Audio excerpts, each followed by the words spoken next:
Đau à? Không, lớn. Nhiều người kêu như kiểu là bố lên đỉnh ấy.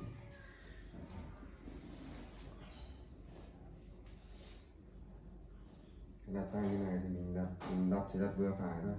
Mình không chặn vào ngực người ta, tránh yếu tố nhạy cảm. Này thôi, hít sâu, thở ra. Ok. Lúc cái lúc bạn đã